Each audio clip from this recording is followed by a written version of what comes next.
Greetings everybody, Brother Dan Goodwin here. This is the God's Final Jubilee program. Glad to have you with us today. In my book, 7 Clocks a Ticking, you see up on the screen there, I want to read something from the introduction. The condition of the world today is like the folks on the Titanic. Eating, drinking, and being merry, unaware that time is running out and their doom is just hours away. Passengers were unaware of the danger on the horizon as the enemy was hidden beneath the surface of the ocean. When the iceberg was spotted by the crew, it was already too late. Did you catch that? When the iceberg was spotted by the crew, it was already too late. Like those on the Titanic, humanity is unaware of the doom that is lurking just ahead. The world thinks it has plenty of time, but once the trumpet has blown and Christ comes for the saints, it will be too late. It is almost midnight. The 7 clocks are ticking and everything is about to change. Are you ready? Listen, time is running out. There's absolutely no doubt about that. Time is running out. It's running out fast. Friend, if you don't know the Lord, you better trust in Him today. You better get saved. You better contact somebody and learn how to get to heaven. You better get your sins taken care of, because Jesus is coming back. And one of my favorite authors, M.R. DeHaan, made this statement. He said, "It is not death, but the return of Jesus Christ that is sure." He said it this way. He said, "The surest fact in all the world is not death, but the return of the Lord Jesus Christ." Believe that today? In other words, you may not die. The Lord may come before you die. And that's a sure fact. The Lord is coming back. Now when? That's another story. Now let me read on here. Because in my book here, in my introduction down below, I give a story about the Lord of the Rings. Are you familiar with the Lord of the Rings stories, the books and the movie? Let me read a little paragraph here. The most prophetic movie I have ever seen. Let me bring that up for you. Here we go. The most prophetic movie I have ever seen is the Lord of the Rings. In the story, Frodo has just destroyed the ring. It is the end of an age. And he and Sam have climbed on their rock to await death. And this is similar to what you see there, but I also have this picture here that my sister sketched of Sam and Frodo as they're on the rock. And of course the lava is coming. It's a miracle they're not dead yet. Any moment they're going to be dead, and they know it.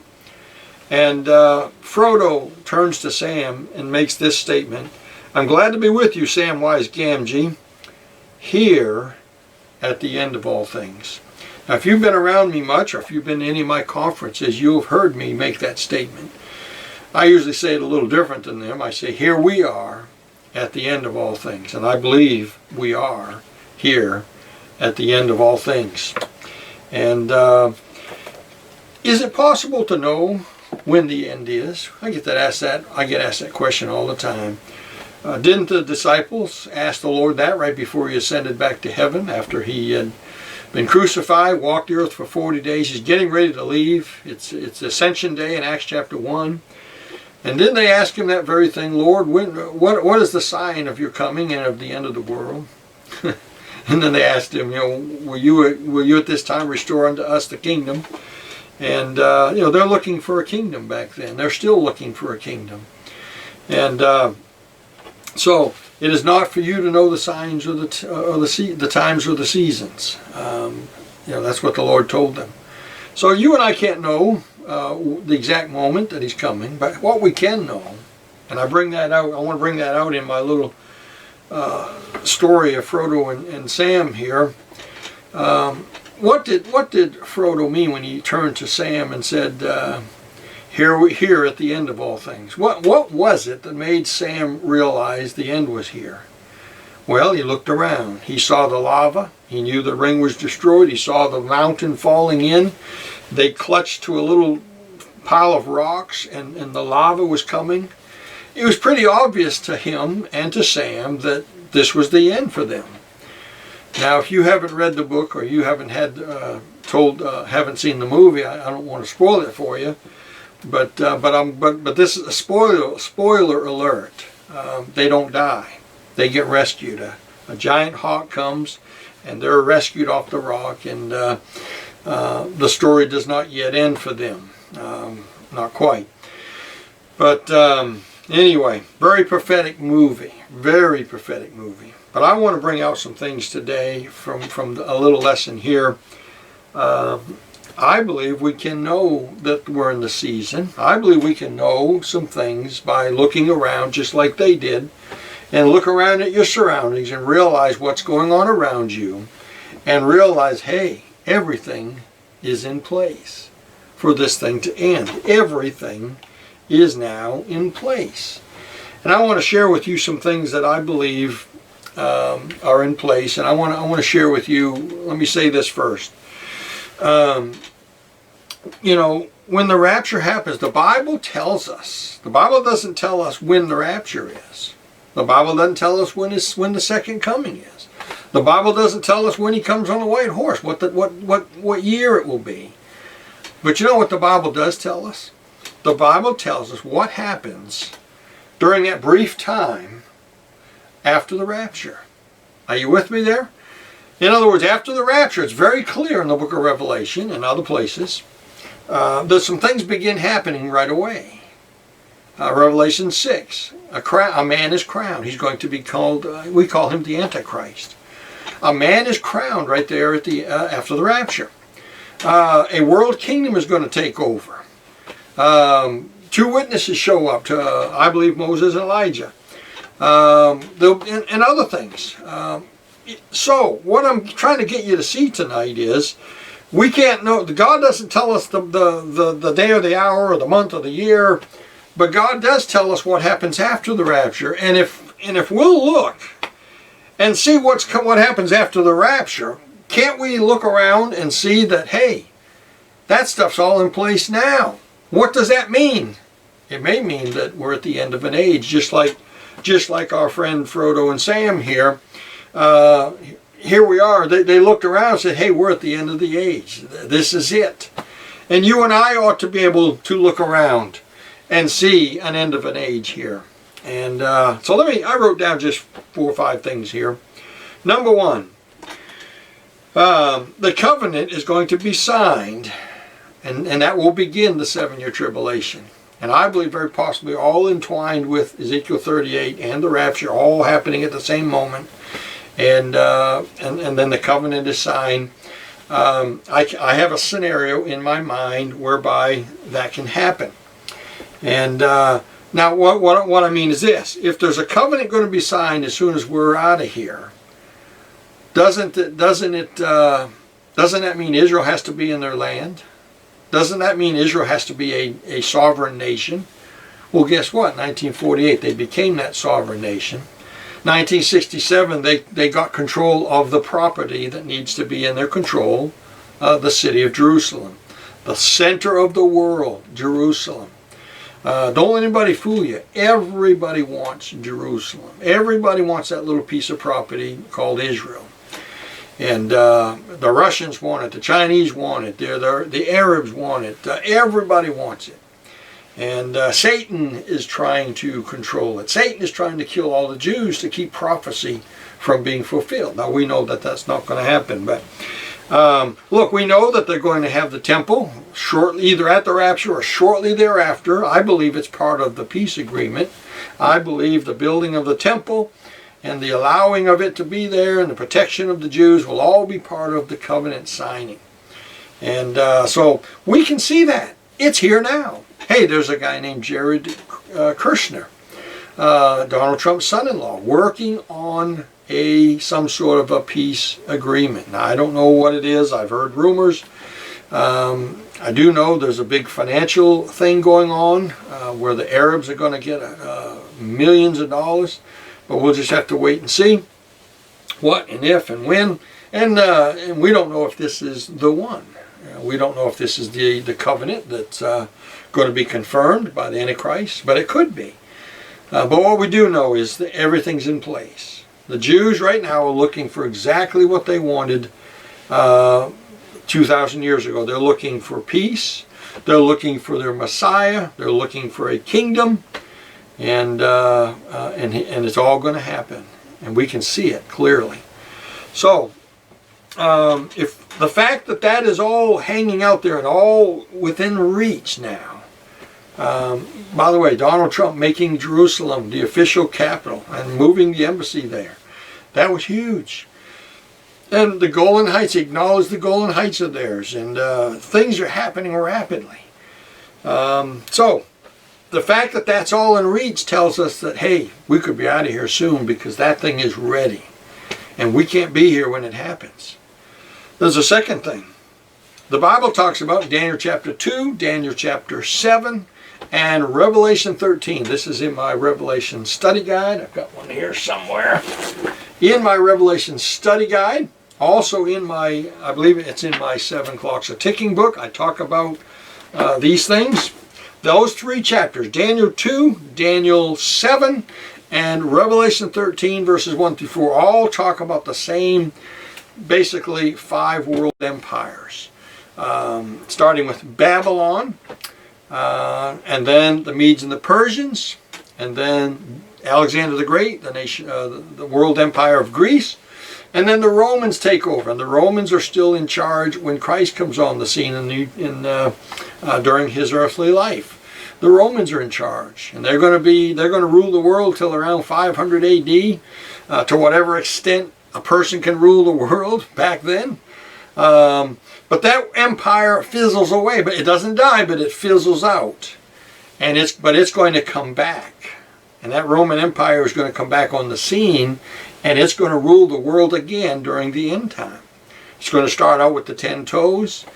And of course the 2 legs, the 10 toes, and it's going to be iron mixed with miry clay. In other words, it's going to be diverse. It's going to be weakened by diversity. I talk about that also in my book, The 7 Clock. Very important subject that you understand about diversity. Diversity of peoples and lands does not strengthen, it weakens. When you have diverse languages and diverse customs and diverse religions and churches and you get, I'm not talking about the color of your skin now, I'm talking about social things, I'm talking about religion, I'm talking about moral values, I'm talking about a Muslim and a Christian trying to get along together, that kind of stuff. Doesn't work, does it? And so diversity does not strengthen, diversity weakens a people. And that's what this revived Roman Empire ultimately will be. Diverse, okay? And so I can see this thing. I can see that Roman Empire, which by the way exists. I believe it's headed up right now by the United States of America, the United Nations, which is right here in Manhattan.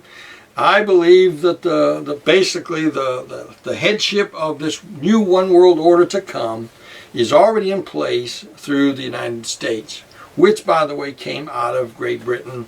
We came out of Europe. We are Europe. We're the head of the world to some degree. Not fully, I understand there's sovereign nations, but America controls and rules the world and the currencies of the world, and we to some degree we police many places of the world. So I see that, and that's got to be on the scene, because right after the rapture, when that man is crowned, he's going to begin to rule the world, and the world is all going to politically come together. Now we can see that right now. The world is just about together right now. Number 3, I see a one world religion after the rapture. And I believe it's going to be headed up by the Church of Rome. The one world religion is going to be on the scene, is going to push people towards the Antichrist, towards the political kingdom. And I see that right now. I see the one world religion here right now, at least the skeleton of it. And many of the churches, most of the Protestants have already gone back and endorsed and reunited with the Catholic Church that they came out of way back, all the way back to Martin Luther and all that, the great, the Protestant Reformation, as historians call it. And so when the Christians are taken out of here, everyone that's left, they'll eventually fit together as one religious body headed up by one of the two beasts, the Antichrist, the false prophet. The Antichrist, remember, is the political leader. He represents Jesus. Remember, Jesus is going to come and set up a kingdom. He's a political leader. The Antichrist will be a political leader. And the religious guy pushes people to him, directs them to follow the Antichrist. And so that's going to take place shortly after we're out of here. Now that means it's kind of got to be in place, doesn't it? It is in place. This one world government has to be somewhere close to being ready if the Lord takes us out of here and that all falls into place. It's got to be here, right?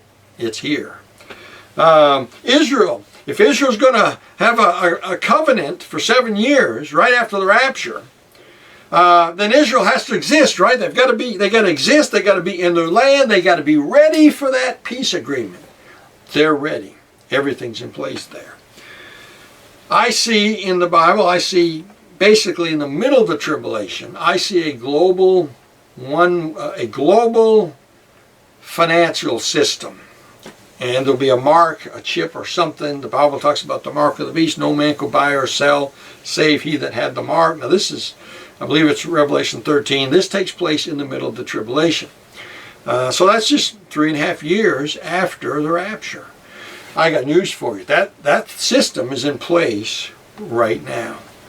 Now we still have cash, and you can still use cash, but your credit card and your bank and your internet transactions can all be done with the click of a button and the moving of a mouse on your keyboard. You can buy and sell all over the world you don't have to go to the bank. You don't have to exchange your dollars and turn them into Russian rubles. Or pesos. You can just click on your computer, or you can use your credit card. We went to Israel. You can use your credit card in Israel. It'll automatically transfer your dollars into the Israel currency.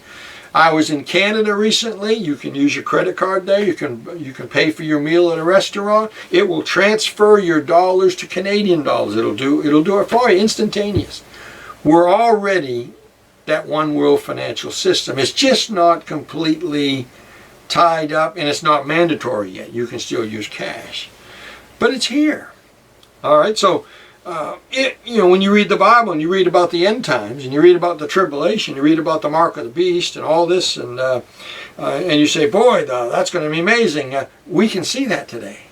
The system's here. What I'm saying is all these things I'm talking about are pretty much in place now. They're just not completely been endorsed yet, or they're not mandatory yet, and we haven't fully implemented them yet. But we're here, and we're already to some degree operating under these things. Lastly, we've got weapons of war. Weapons of war. I see during the tribulation, specifically from the middle towards the end, from the middle of the tribulation on, I see this one thing. I see the fact that God says that man is able to destroy himself in the tribulation. Now that was never true until about, our generation. It was not true in 1941. It was not true in 1945 when we dropped the 2 atom bombs on Japan. By the way, the only 2 atom bombs we had. Japan didn't know that, but that was it. We didn't have a third one. And that was it. You couldn't have destroyed the world with those, but we could destroy the world today. In fact, we could destroy the world today 10 times over. Again, my book, 7 Clocks of Ticking, this picture here is right out of the book. There's a chapter called the Nuclear Ticking Clock. Remember the 7 clocks all pointing towards midnight, and they're all getting ready to hit midnight, and this is one of them. The nuclear ticking clock. If the Lord don't come soon, somebody's going to start nuclear war. And it's just a matter of time. And now they're talking about lasers now. I mean, we got weapons we don't even know about. But the Bible says in Matthew, except the Lord shorten those days, there should no flesh be saved. And what does that tell you? That tells you that in the end of the tribulation, or at least the second half, that man could have destroyed himself if God didn't intervene. And so there's 5 simple things, and that's just off the top of my head. I wrote these down in just 6 or 7 minutes. I thought and wrote these down. There's lots more.